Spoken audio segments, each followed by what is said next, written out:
I had not been back there in years, but it was the last place left to look.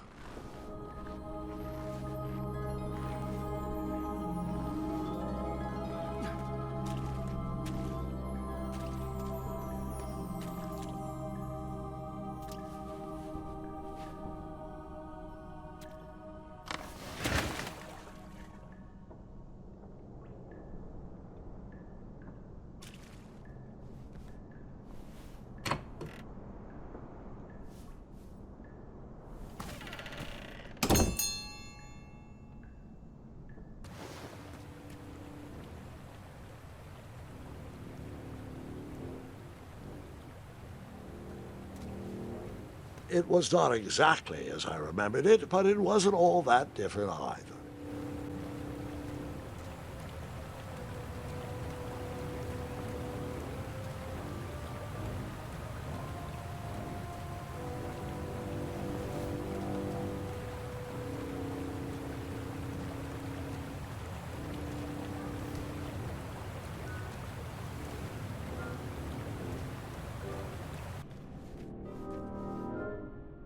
Two odd contraptions guarded the lost treasure.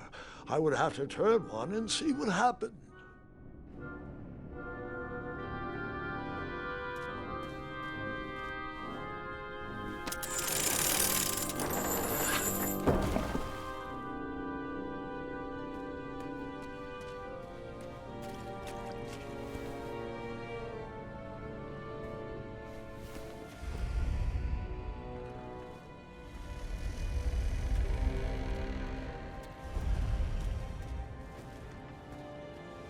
Buckets, barrels, butter churns, and beds were jammed into every nook and cranny of that cave.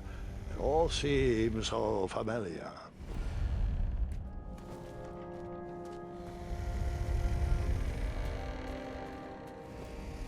Even though the bed was very comfortable, this was no time to hide under the covers.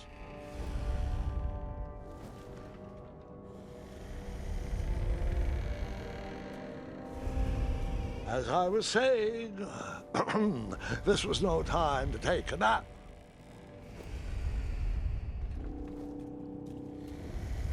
All right, I took a brief rest before I decided to adventure on with that very important treasure.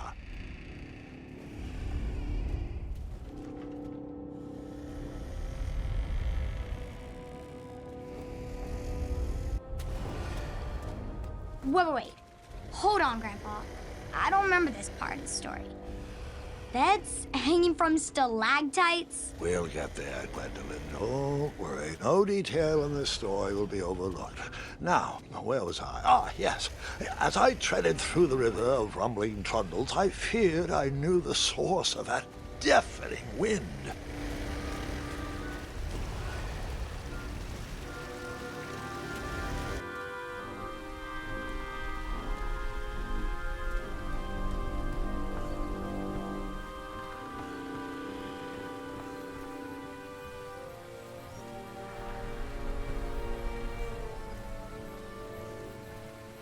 Nestled beneath a slumbering pile of teeth and claws was... Fabled mirror. Oh, so you remember this part of the story.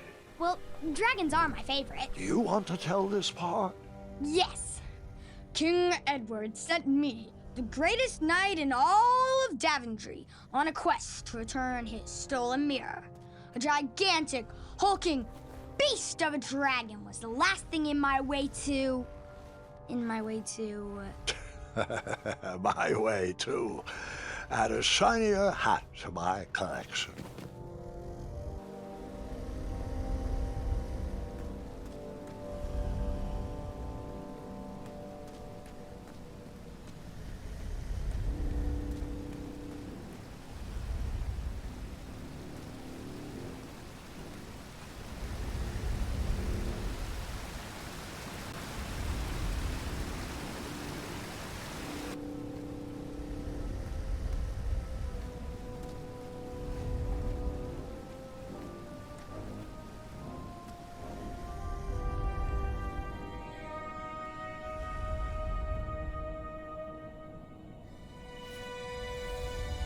So the missing handle was booby-trapped? What did you do? Well, I used my cleverness to outsmart the trap.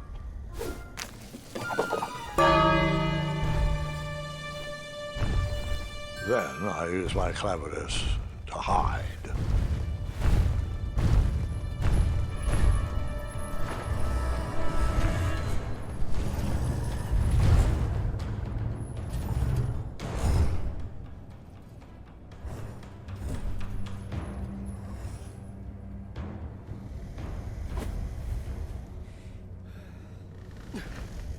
Luckily, that half-blinded beast never noticed me in bed. A dragon's eye must be really hard to pierce with an arrow. At archery lessons, I can barely hit a hay bale. It is indeed a feat only for skilled archers.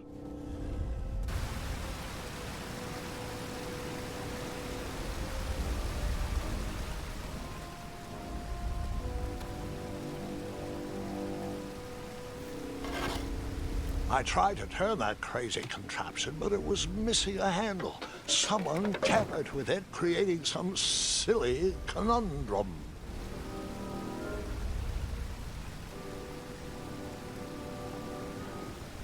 What did you use to fix the broken switch?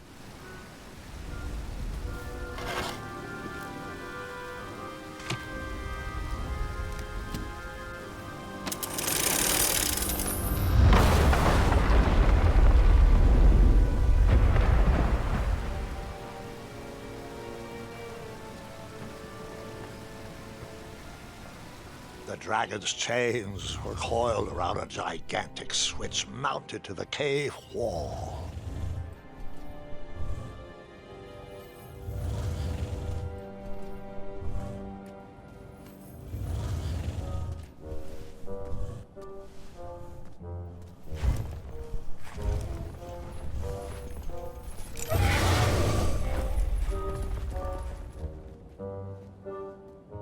After he briefly basked in the sun, the narcoleptic dragon went back to snoring. I probably sleep all day too, if Amira was my only friend.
You marched right into a ferocious dragon's mouth.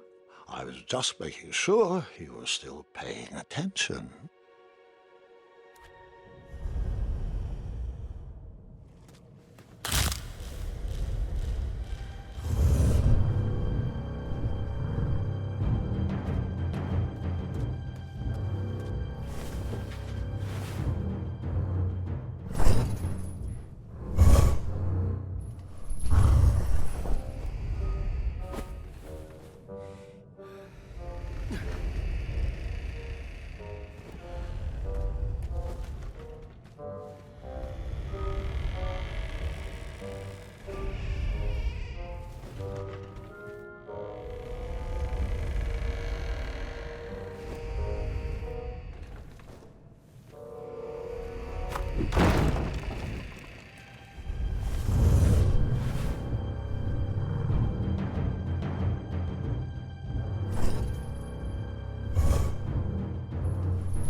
whoever designed this trap thought they were pretty clever, but I would probably find a way to hit that unreachable switch.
The mirror called out to me.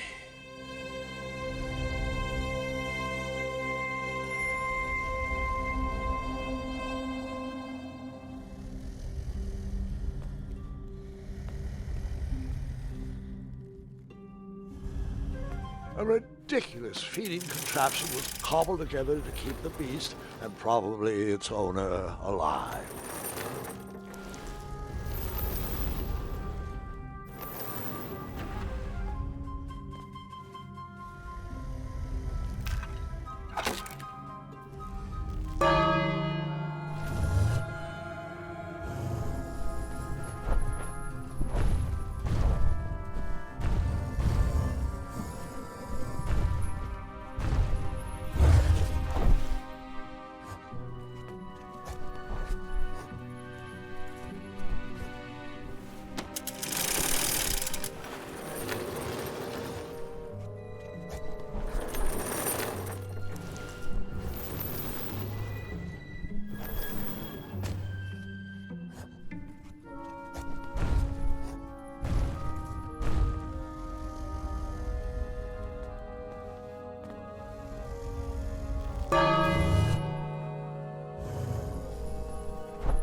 With the magic mirror safely in my possession, I dreamt of the Daventry I would be rewarded with, and the kingdom it could become.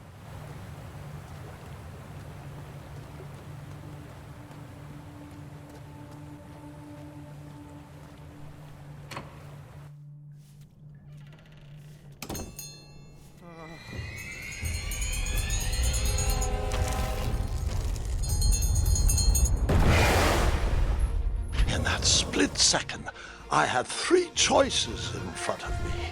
Any would clear my path to safety, and all would have rippling consequences.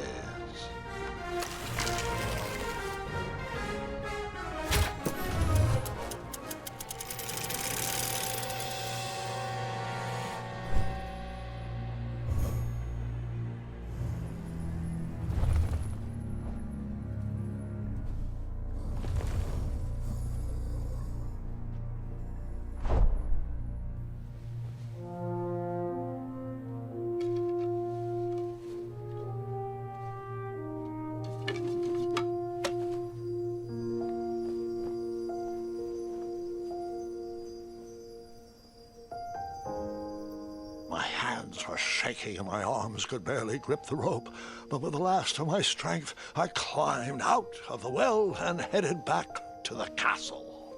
Ever since the magic mirror returned, its reflections have warned the kingdom of danger, kept our family safe, and it has exposed many troublesome crumbs tangled in my beard. Yeah. King Edward was so proud that you returned his lost treasure that he made you king. Everyone knows that part. Now, can we get back to that dragon? Gwendolyn, there is so much more to my stories than dragons. I hope this old cap will be remembered for far more than the action tattered across its brim, sewn into the seams of many hidden adventures. All right, let's get back to the dragon. Tell me everything. Like, why did you set the dragon free even though he was trying to eat you? I set him free because, well, over the years I realized that the dragon was not the despicable, hideous beast Daventry had made him out to be. He was just a caged animal that was never shown any kindness. On that day, I forgave the dragon for his atrocious past. You have such a bizarre way of making friends, Grandpa. I guess I do, too. I'm known as Gwendolyn the Popular back home, but only to my stuffed bunnies. I've always found it best to pursue friends where I can, though they don't always feel the same about me. All right, you two. Grandpa needs to rest. Gwendolyn, it's way past your bedtime. Sleep well, Grandpa. I'll be back first thing in the morning. I don't need rest. I'm as spry as I've ever been, though I wouldn't mind a slice of magic fruit.